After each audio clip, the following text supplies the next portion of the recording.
সাইয়্যিদুল ইস্তিগফার, ক্ষমা চাওয়ার সবচেয়ে শ্রেষ্ঠ ভাষা আল্লাহুম্মা আনতা রব্বি। কত মধুময়, কত অর্থবহ, কত ঈমান জাগানিয়া, কত আপনার ঈমানি স্বাদ জাগ্রত করার মতো একটা দোয়া। আল্লাহুম্মা আনতা রব্বি, আল্লাহ আপনি আমার রব, আপনি আমার পালনকর্তা।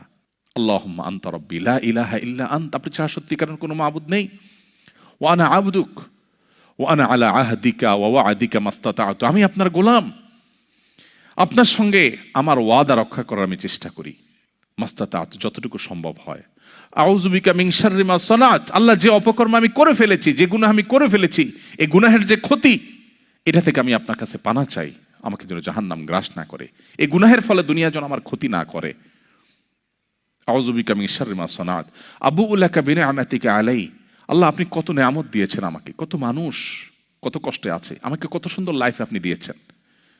ওয়া আবুউ লাকা বিযামবি, এত ভালো লাইফ দেওয়ার পরও আমি আপনার নাফরমানি করেছি, সেটাও আমি স্বীকার করি। ফাগফিরলি, অতএব আপনি আমাকে ক্ষমা করে দিন। ফাইন্নাহু লা ইয়াগফিরুয যুনুবা ইল্লা আনত, কারণ আপনি ছাড়া আর কেউ ক্ষমা করে না। ভাইরা আমার, আল্লাহর কাছে চোখের পানি ফেলে সিজদায় গিয়ে একটু মাঝে মধ্যে একটু চোখের পানি ফেলে দোয়া করে কেঁদে কেটে দেখবেন, আল্লাহর কসম পৃথিবীর কোনো কিছুতে এত স্বাদ নেই আল্লাহর কাছে ক্ষমা চাওয়ার যে স্বাদ। কারো কাছে ক্ষমা চাইলে ভালো লাগে না। আল্লাহর অলৌকিকত্ব যে তার কাছে ক্ষমা চাইলেও আপনার অন্তর দেখবেন, একটু চোখের পানি ফেলে যদি 2 মিনিট দোয়া করার সুযোগ পান, যখন উমরা যান, রমজানে যখন দোয়ার সুযোগ হয়, অথবা সারা বছর যেটা হওয়া উচিত, এই দোয়ার পর যে ফিলিংসটা হয় সেটা খুবই তৃপ্তিদায়ক।